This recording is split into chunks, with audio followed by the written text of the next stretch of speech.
You're watching KLTX, Channel 15, serving the City of Lufkin. Today on City Hall Update, Lufkin's Parks and Recreation Department has a new home. We'll take you there and tell you about the new and expanded classes now available.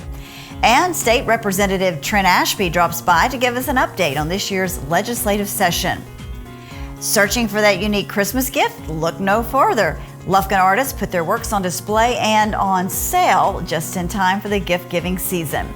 The holidays are just around the corner, and the November episode of City Hall Update starts right now.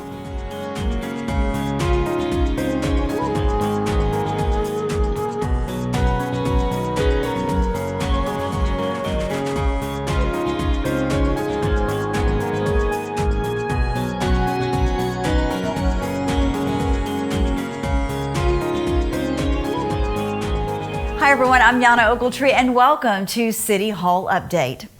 The Lufkin Parks and Recreation Department has a new location. For the last few months, the city has been renovating the former Calvary Baptist Church Family Life Center on Montrose Street, the site of the new recreation center.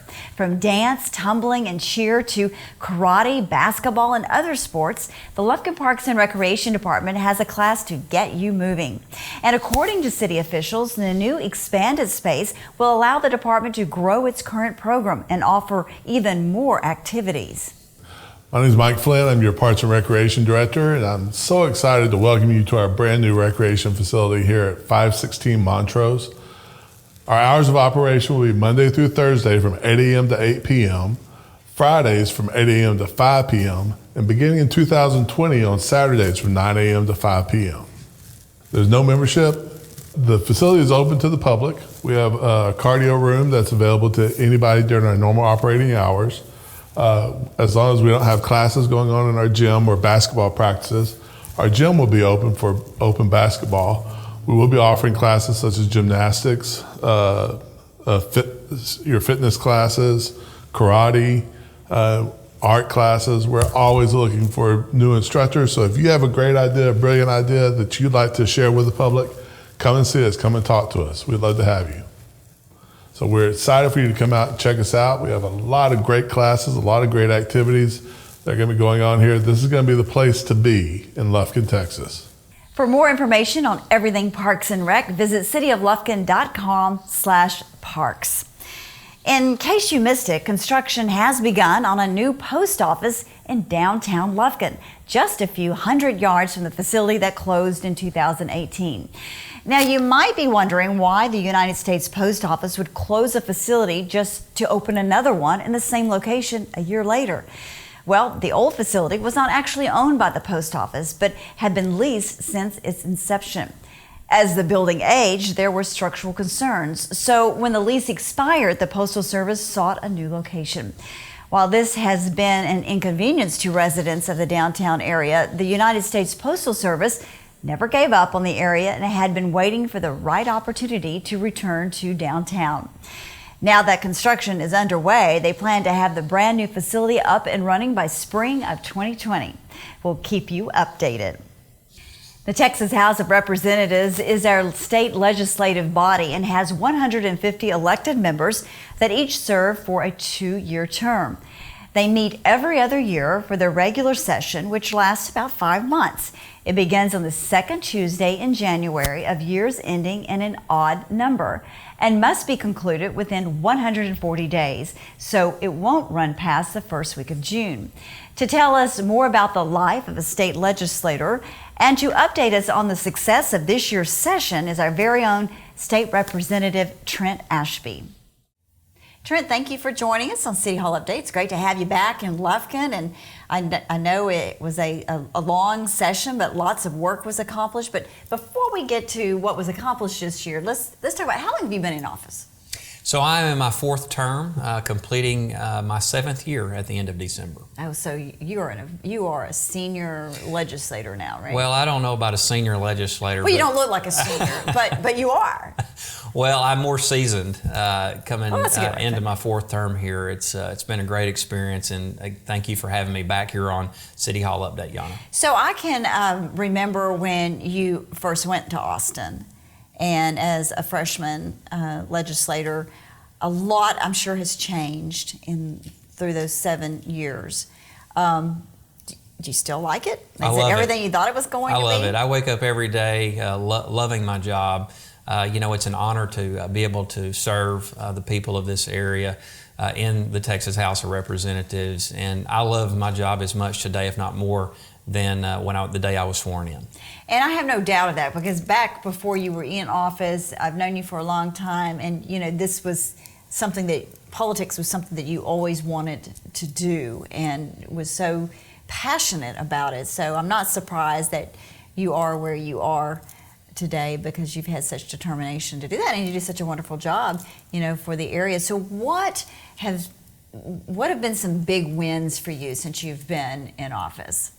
Well, there have been a lot of big wins, not necessarily for me, but for House District 57. I think back to that first session you alluded to, and we had some really big wins for East Texas water rights. I remember, like it was yesterday, standing down there with then Chairman of the Natural Resources Committee, Alan Ritter, from the Beaumont area, fighting for House Bill 3, which was a monumental shift in the way that we go about looking at water, the transfer of water, and the production of water across the state. And ultimately, water being one of the primary issues that people are always concerned about in East Texas.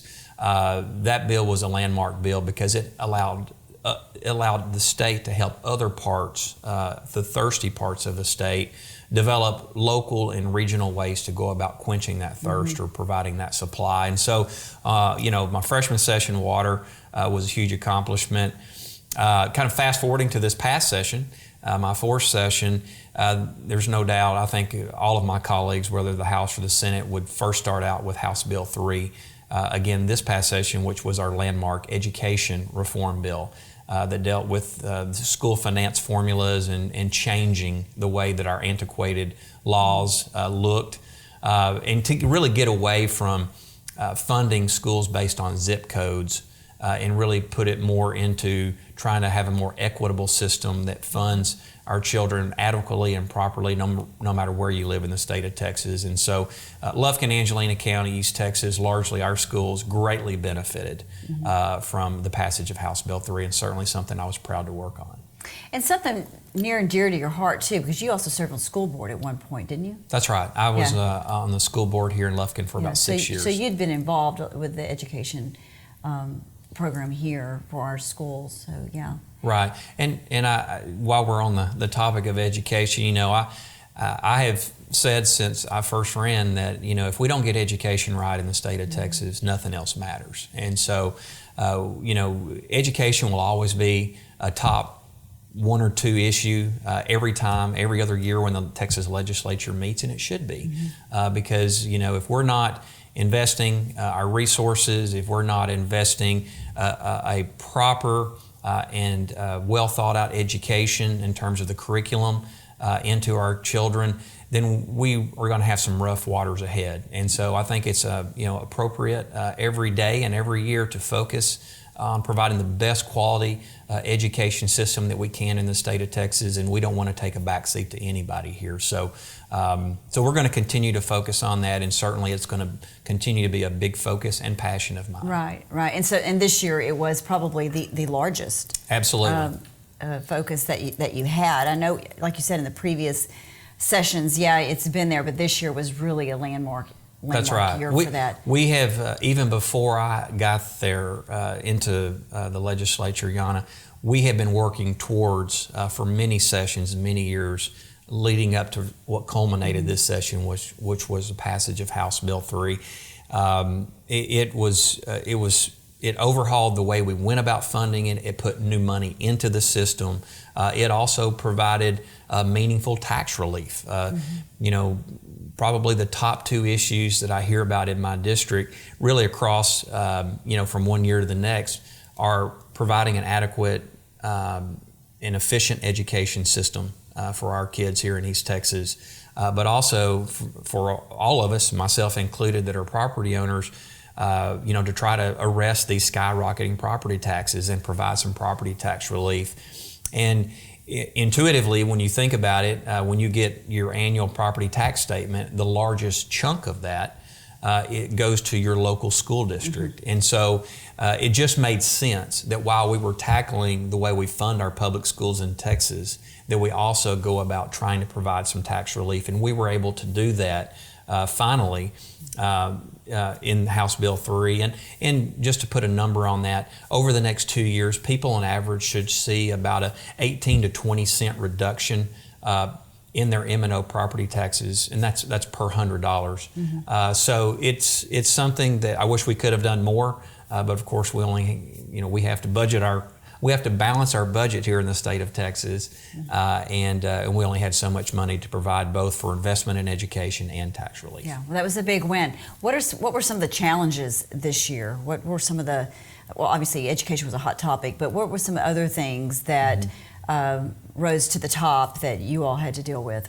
Well, criminal justice reform was a big topic this past session, and trying to think out of the box, looking at some best practices in other parts of the country, but really trying to think about innovative ways to go about improving our system, whether it be with our judicial side of it, our jurists, and we've made some reforms looking at the way our constables and our county courts at law operate.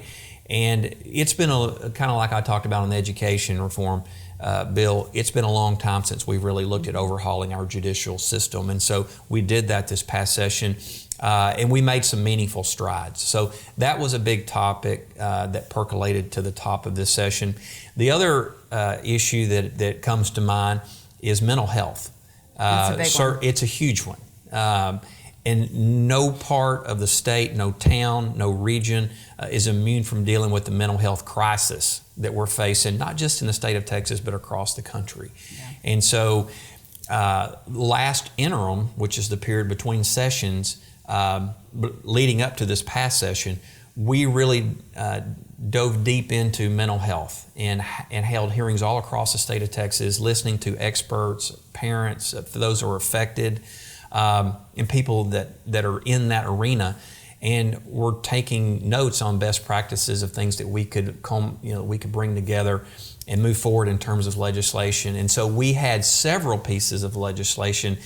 There wasn't one, there was about 3 or 4 that, when you combine those, really, I think helped Texas not just move the needle in terms of having better access and being able to detect mental health disorders, but I think now that, if you listen to folks outside of the state, the experts, now folks are looking at Texas in terms of some things that maybe those states should be doing. So I'm really proud of the work that we did, not just on the reform side, but also we were able to invest some new dollars, which were desperately needed in the area of mental health. Yeah, I know coming from healthcare, you would see so many patients come through your ER who really had mental health issues. And a lot of times they were held in the ER because there's no place to send them. Right. And so therefore you're not getting the help that you actually need, the professional help that you need.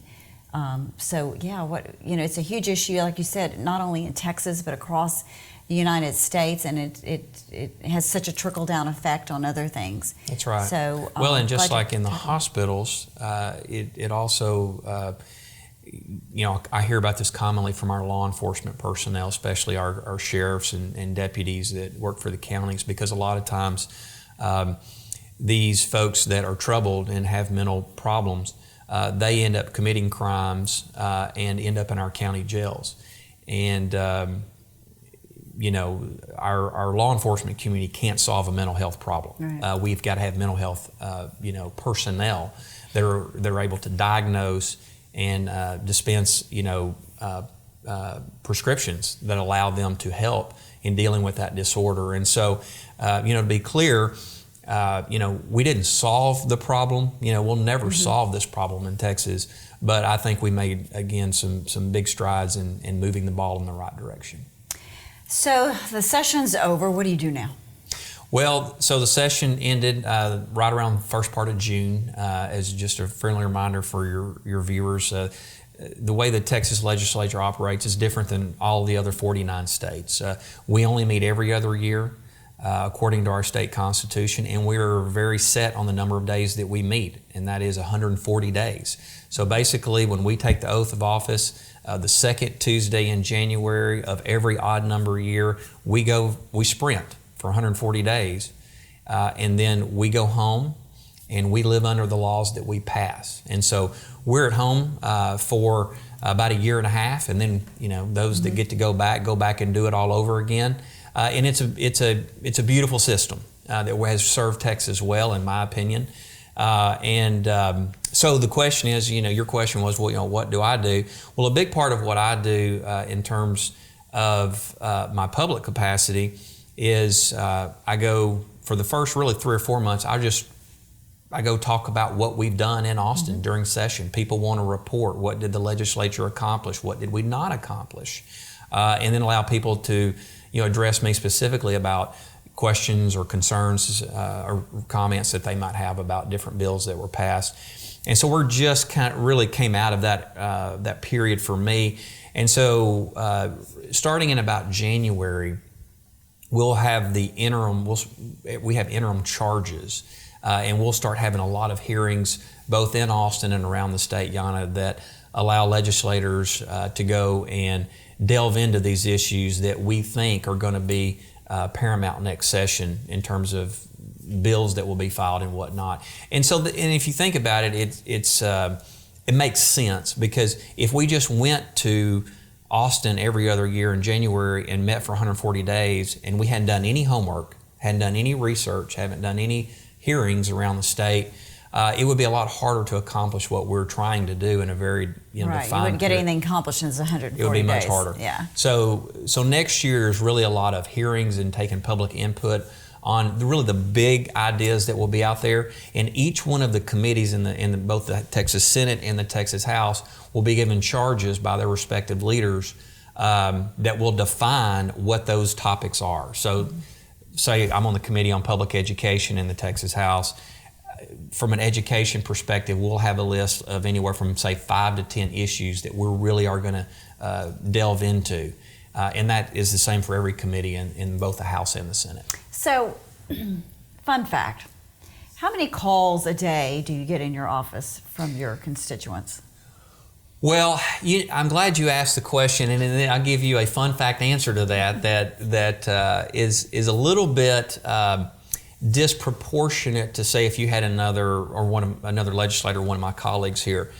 And people ask me, why is our district so different in terms of the call volume versus other House districts in the state? And I do compare this fairly regularly with a number of my colleagues. I would say that our office probably gets more constituent contacts, whether that's email, but primarily phone calls and a few letters, than probably the other 149 House districts in the state of Texas. And I wear that as a badge of pride because, I've always hung my hat on constituent service. That's a big part of what this job entails is helping our constituents with their state government.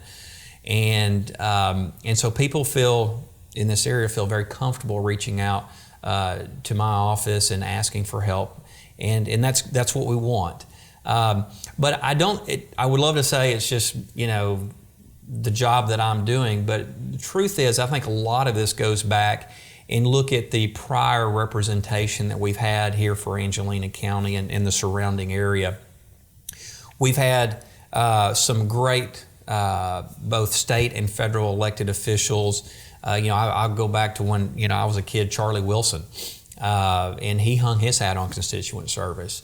And so I think there's a time-honored tradition for public servants in this area that constituent service has to be really at the top of my list as far as what people expect out of me and they expect me to deliver on. And so we do get an inordinate amount of phone calls, and it ranges from city issues. I know we're on City Hall Update. I get a lot of calls that maybe should have started at City Hall, but we are very happy to direct people to their city government. whatever department that may be, all the way through county, and then of course we get a lot of federal calls dealing with VA, Medicare, Social Security, etc. Yeah, I bet.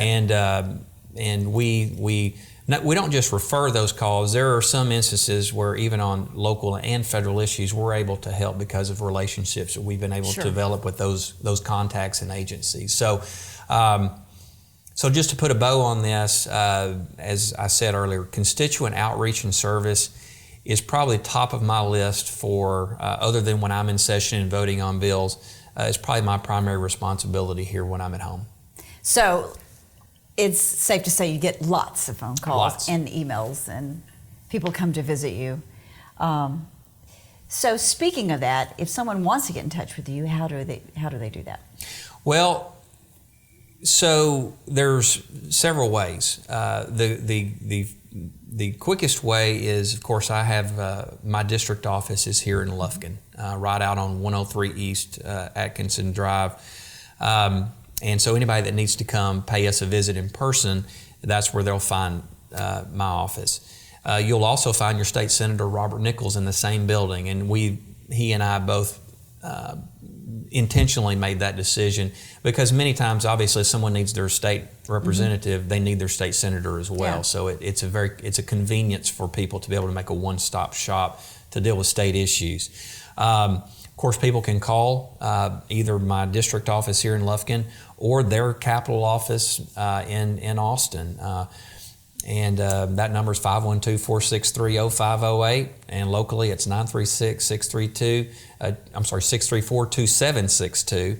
And of course, anybody can reach me via email, which I have on my website anytime they choose. The other thing that I would mention that I do that really folks don't see in Angelina County or the City of Lufkin is for the other 5 counties that are in this House district, recognizing that I don't have a large enough budget to have multiple district offices, and recognizing that our House district stretches over 200 miles from the east side to the western boundary, and us being more on the eastern side of the House district, every month, once a month, we go to each of our county courthouses in those other 5 counties, and we set up a mobile office for half a day. And that's always well publicized in the local media in those counties. And so there's that added benefit that we try to provide to have a mobile office that once a month, that those county residents can drive to their county courthouse and they can meet with me or my staff and talk about what's ever on. Yeah, that's important because in some of these rural counties, a lot of people don't have the means to get to Lufkin. That's right. And yeah, so that's good that you do that. And it's also good to know that when you are in Austin, you always invite people, come on over and show you around. Absolutely. And Yana, thanks for mentioning that. And I want to highlight that. I write about this some in my columns, but I want to stress this on your program. One of the great joys that my staff and I all share is helping people that want to come to Austin really set up a great visit, both in and around the Capitol, even things to do in Austin for them and or their families while they're in town. And so absolutely, thank you for mentioning that. People should come see their Capitol. If you're going to come visit Austin, call our office, my Capitol office, and let us help set you up a Capitol tour. We can also recommend some things for them to do while they're in Austin that are all family friendly, places to eat as well. So yes, I highly encourage people to reach out to our office if they're headed to Austin. All right, sounds good. Well, Trent, thank you for joining us on City Hall Update. It's a pleasure to have you back, and back home as well. Great, thank you. And thanks for all you do to support East Texas and our region. Thank you, Jan. It's a privilege to serve, and thanks for having me back on. Ready or not, the Christmas season is upon us. As you start checking off your Christmas gift-giving list, the Winnie Humane Society has the perfect present for the dog and cat lovers in your life. This year, the nonprofit organization is selling glass Christmas ornaments featuring the work of local artist Bill Cameron. These limited edition ornaments feature a sheltered dog and cat and can be purchased for $15, with all proceeds benefiting the homeless dogs and cats housed at the Humane Society. Well, the holidays are approaching, and if you're looking for a great gift to give that special someone in your life, why not give them a beautiful Christmas ornament, actually with a local artist rendering from this guy over here, Mr. Bill Cameron. So many people know him in many ways. Okay. But usually he's on the lake fishing. If you follow him on Facebook, he's always fishing. His wife's always catching bigger fish than him. But nevertheless, he is an artist by night. And he created this beautiful ornament for the Winnie Humane Society. Kristy's here. She's the executive director of the Humane Society. And tell me about these great ornaments. Well, it was an honor for us to be able to partner with Bill. And he created for us a limited edition ornament, glass ornament. We're only going to sell about 500 of them. And all proceeds from the ornament will benefit the Winnie Humane Society and help us take care of the animals awaiting adoption there at the shelter. Yeah, a wonderful cause, and Bill is no stranger to the Humane Society. You've done some other work, some drawings and things of that nature, and donated proceeds back to the shelter, to the animals there. So just tell me, how did you get into this drawing or sketching, pencil sketching? Well, believe it or not, I was an art major in college about 1 billion years ago. And but I went into the Army and didn't do anything with it. And so when I retired, I started messing around with it. But about, 2 years ago, I started messing with colored pencils, and I really enjoyed that. So most of the things that I've done recently have all been colored pencil. Yeah, and the work is fabulous. So when the Humane Society approached you about partnering and creating the first edition ornament, and hopefully you will create the next 4. Okay. So we're recording this. He said, "Okay." Is that what he said, Kristy? I think he said We it. got that. So what are your thoughts? I mean, had you ever done an ornament before? No. I didn't really know what the process was. And, I was told it was going to have to fit into a 2-inch diameter, whoa. But what it really is the artwork was produced full size. And I usually work on gray, but we needed to do this in white. So I did it in white, but I did it on, it's like 9 by 12, the original is. And then the company that does this has a great capability for cropping and shrinking it down. So. Yeah. So describe the ornament to me and tell me how long it took you to create it. Well, it's done from a photograph. I work from photographs. Some people don't, but I do. And basically, I just did a search for photographs that I like and ended up on you have to really be careful with copyright when you do this sort of thing. Mm-hmm. And so I ended up purchasing rights to this photograph that I found. And then like I said, I did it full size, and I'm kind of tickled with how it came out, to be honest with you, because something, reduced that small, I had no idea what it looked like. And still Kristy, have the detail of it. Yeah. So Kristy, tell me what describe the ornament to me. Yeah, so on one side, you've got the beautiful artist rendition of the photograph, and then on the back side, you've got the Winnie logo. And on the front side, it is actually dated. He signed his name, and it's got the year underneath it with a beautiful saying of peace on earth. And that's not, tell me about the animals that are pictured. They're not a purebred dog. No, and that's one of the things, and you and I talked about this. We wanted to get something that was really reflective of the shelter. Of a shelter Yeah. animal. And so, that's what I don't know. It's a dog and a cat with Santa hats on is what it is. But, I tried real hard to find something that I thought would be indicative of a shelter animal. How long did it take you to draw that? 2.5 hours. That's crazy. That's that you could do that in fabulous. 2.5 hours. And that's a guess. I typically, I guess I'm lazy, but I never start something and work all the way to the end of it. I have to take breaks. So I did it in the morning though, but the real, pencil time was about 2.5 hours. So you enter a lot of your work, though, in competitions, don't you? Well, but I enter into our local art guild show, which is coming up in December. So do you have anything entered? I'm going to enter primarily portraits this year. I've got a dog and I've got a wood duck, but most of my work, Elaine always says I work in phases. I have Elaine is his better half. Yeah, I have but anyway, when I started, I was in the pet phase, and then I went into the bird phase, and now I'm in the portrait phase. So. Well, that's wonderful that you're branching out, and As you well, progress. and good luck in the upcoming show. Thank you. In December.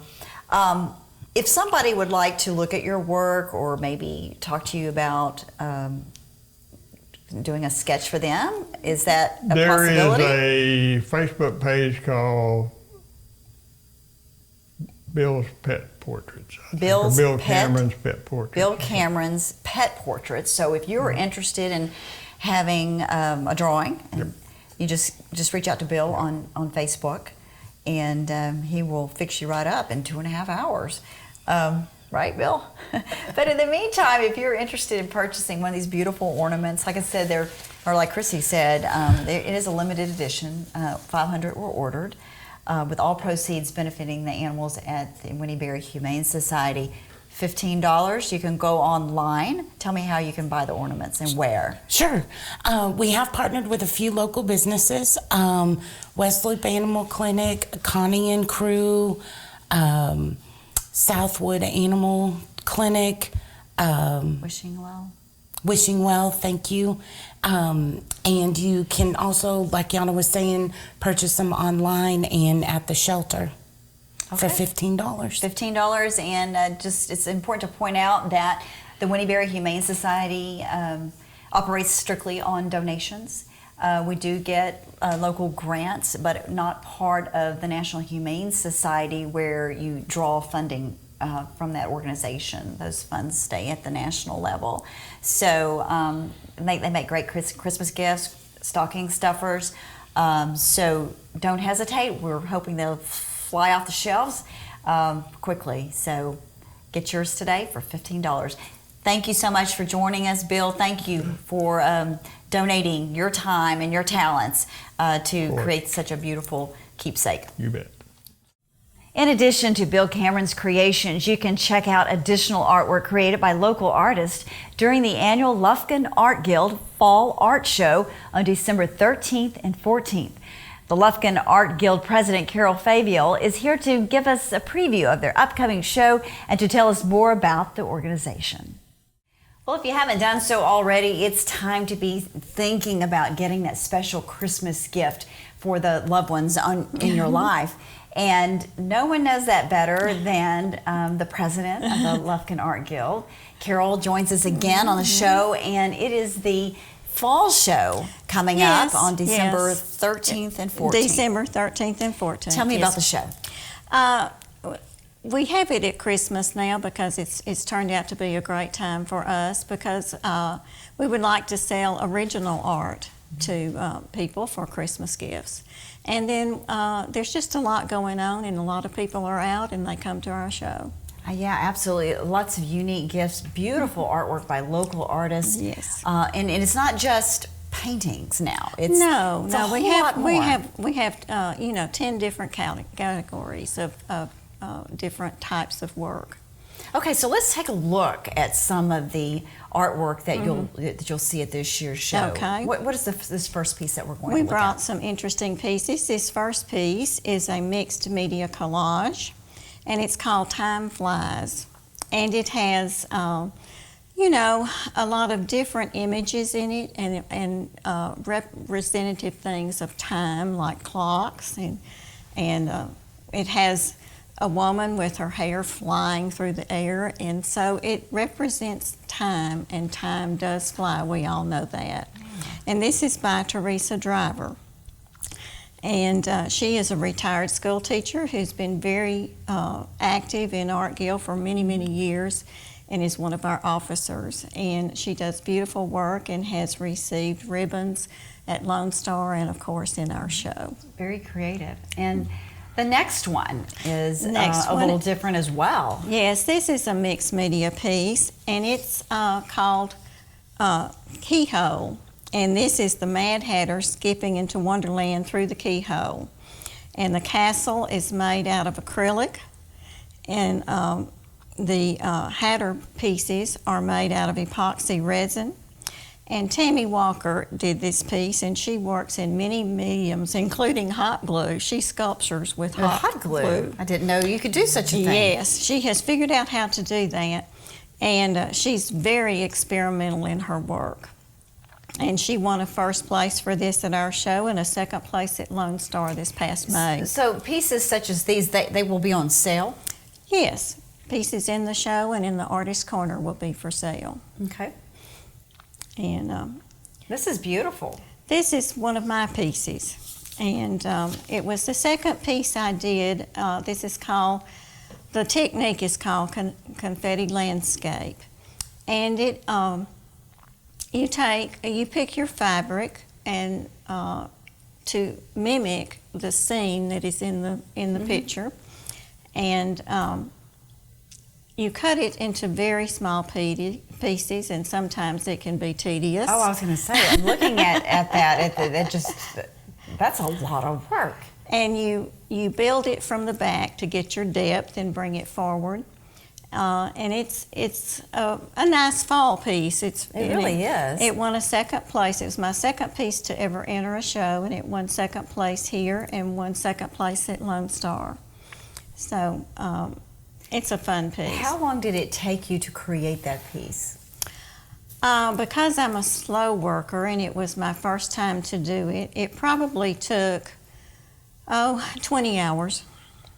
Oh, I would have thought it would take a whole lot longer. Well, once I've made up my mind I'm doing a piece, I become kind of a marathon doer. Okay.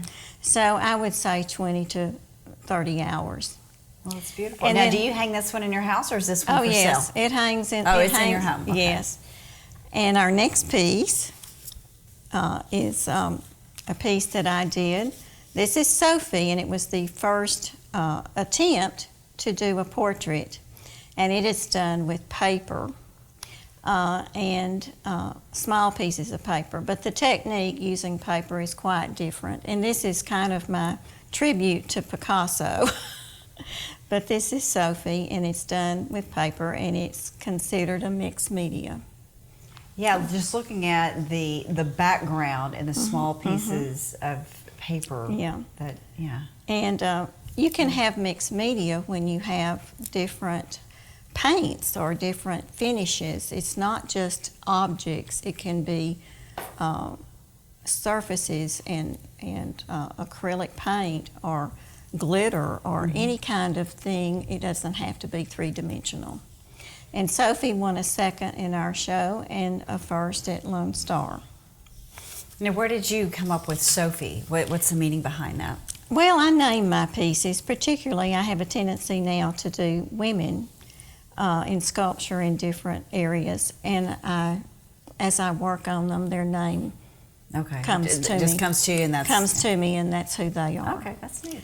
And then we have Richard's photography. This is a photograph of downtown done by Richard Faviell. And Richard is a member of the Photography Association also. And I love this picture. It's one of my favorite that he's done because of the focus on the locks in the front. and then it's obscured in the back. And Richard loves to take pictures in Lufkin, and he also is an avid light painter. Tell me what a light painter is. Light painting, in some ways, it's kind of a performance art. He gets inside the picture and he has lights attached to him, and he maneuvers with the lights. Oh, wow. Never heard of that. And he has built all this equipment to do this kind of painting. There's a lot of creativity at your house. Yes, there is. Okay, and then our last picture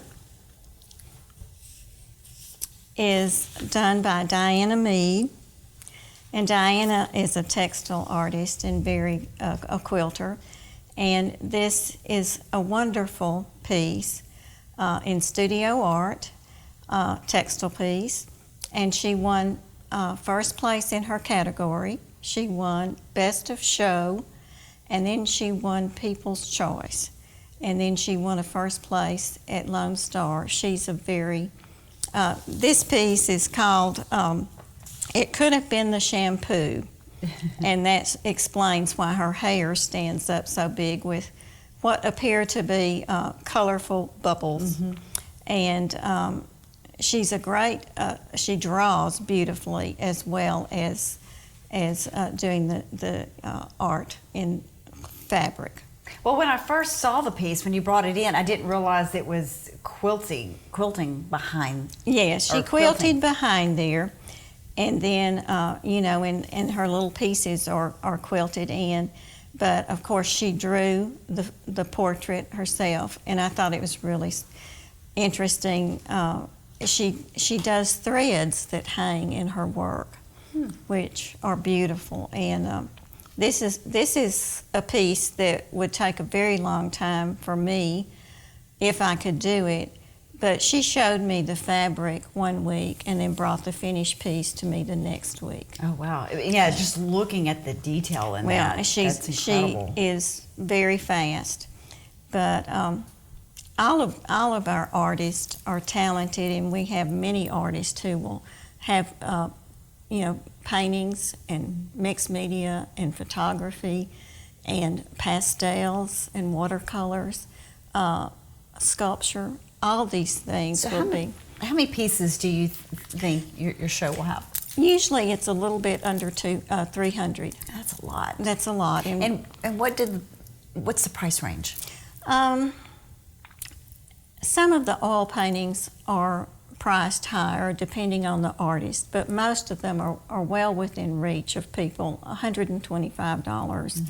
Many are, in the $85 range, and then we have some things that are less, but it's certainly obtainable by your average person. Yeah, but when you look at what goes into a piece like that, you just think $85 or $125. It's like the number of hours that it took someone to create that. Well, artists are starving. They are. Well, I've always heard that, and now I believe you. I mean, because, yes. I mean, looking at such beautiful artwork and like I said, the time and effort that goes into it, and yeah. But I guess you do it because you love to do it. You do it because you have to do it. You just can't be who you are. You have to tame that creativity. Yes, in you some can't way. be who you are unless you do it. It's a very addictive. But it's a wonderful, I don't want to call it a hobby because we're all very serious about our work and do enjoy selling it. Mm-hmm. But you get attached to these pieces. Well, that's what I was going to ask you. Yeah, you get attached to the pieces, and it's hard. You see it go, and you think, And like anything, it's hard to put a price on your work. Yeah. It's very difficult. I bet it is. But we're looking forward to everyone coming and seeing us on the 13th and 14th of December at the Grand. At the Grand, okay. So don't miss out on the Fall Lufkin's Art Guild show on the 13th and 14th at the Grand. Come and take a look at some of this beautiful artwork, find a unique Christmas gift there, and support the organization. And then you guys will have another show in the spring as well. We'll I think we have had a you show here in early April. this year. Yeah, so the Art Guild is very alive and well and doing doing some great work right here in Lufkin. Carol, thank you for Thank joining you, us hon. and sharing all these pieces of artwork with us. Okay, thank you. The Ellen Trout Zoo walking trail turned into a sea of purple recently as close to 700 participants laced up their sneakers to walk to end Alzheimer's disease. Participants walked laps around the trail, easily blowing past the $45,000 goal set by the Alzheimer's Association, the largest nonprofit funder of research for this disease. Funds from the Lufkin Walk will support research and the organization's 24/7 call helpline, a resource for patients and their caregivers. According to the Alzheimer's Association, this disease is the 6th leading cause of death in the United States, and there are close to 6 million people living with Alzheimer's. And studies show that women are at a greater risk of getting Alzheimer's. In fact, 2/3 of current Alzheimer's patients are women. But ongoing research for treatment options are promising and could bring renewed hope to these patients. This year, East Texas is on track to donate $60,000 toward research and patient services. Now, for more information or to get involved, visit act.alz.org. Meanwhile, Woodland Heights Medical Center has installed the latest radiology equipment that will better detect cancer in women who have dense breast tissue. To tell us more about the automated breast ultrasound system is Lisa Day, lead mammography tech with Woodland Heights Medical Center. Some new cutting-edge technology. What is that? What is the latest weapon with breast cancer? We're excited to announce that we have a new modality that we're going to be offering. It's called the ABUS, ABUS, which is the automated breast ultrasound system. Okay, so what does that mean? Who uses that? What patients are candidates for that machine? Well, close to technology? 40% of women that we do mammograms on have dense breast tissue. And this is a new modality that you will use in conjunction with a mammogram to help detect early breast cancer. If you use the ABUS in conjunction with the mammogram, the chances of early detection rises to about 55%. Now, when you say dense breast tissue, define that. What is that? Dense breast tissue shows up white on a mammogram. Some cancers also show up white on a mammogram, which makes it a little bit more difficult for the radiologist to give a diagnosis when your breasts are dense. So the ABUS machine is just another modality, another way we can that we can go into look at the breast to give a better diagnosis for early detection. So is it recommended that women have both, or they do their screening with their digital mammography? If they have dense breast tissue, it's recommended they have both. It's always done in conjunction with a mammogram. And as far as who orders that? Would the radiologist order that additional? When the radiologist reads the mammogram, when he has a dictation, it gets faxed over to the ordering physician. It will state in the report the patient has dense breast tissue. The provider will then write out an order for the patient to have the ABUS. Okay, so this is brand new technology for the market, correct? It's brand new for this area. We're the only ones in this area that are offering this at this time. And are you already doing them?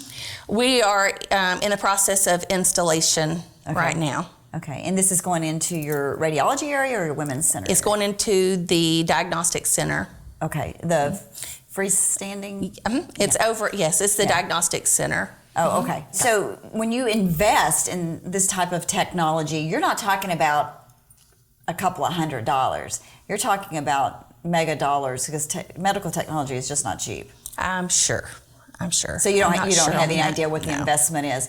But what is important to note is that Woodland Heights continues to make investments into its local facility and to help the patients in this area. So yes, they have that strong commitment to help define this area as a regional medical hub. Yes, absolutely.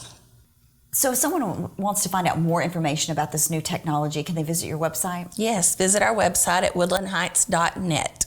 Okay, and so when will you start scheduling patients? I know you're in the middle of installation. We're in the middle of installation. We're going to begin scheduling patients the end of October. The end of October. Okay, so again, it's brand new technology right here in East Texas with Woodland Heights Medical Center. Patients can start scheduling toward the end of October, but a great addition to women's services at the Woodland Heights Medical Center right here in Lufkin. Lisa, thank you for joining us. Thank you here for on the having show me. and tell us about this new technology. It's going to benefit a lot of women in our area. If you're looking for something to do this month, grab your calendar so you can jot down these upcoming events. The First Street Feast will be back in downtown Lufkin on Saturday, November 16th from 10 to 3. Enjoy an afternoon visiting unique shops and boutiques, and then enjoy some tasty cuisine from one of the many food trucks lining the block in front of the Pines Theater. The First Street Feast is held the third Saturday of each month. However, each quarter, the First Street Feast partners with Main Street Market Days, which is the ultimate shopping experience. For questions, or if you would like to set up a food truck or be a vendor, call 936-633-0349. If you are looking for something for you and the kiddos to do, Carruth Memorial Library will be hosting events during Thanksgiving week. From family-friendly movies to story time and crafts, you won't want to miss these fun activities. Children 13 or younger must be accompanied by an adult, and information on specific events can be found at www.visitlufkin.com and click on the calendar page. The Museum of East Texas will host its annual Festival of Trees starting November 25th and running through January 6th. Come see the museum as it is transformed into a winter wonderland. The museum hours are from 10 a.m. through 5 p.m. and admission is free. For more information, visit metlufkin.org. Well, that's all for this edition of City Hall Update. Thank you for joining us, and we hope you will continue to watch for the latest news and information from Lufkin City Hall. I'm Yana Ogletree. Have a great day.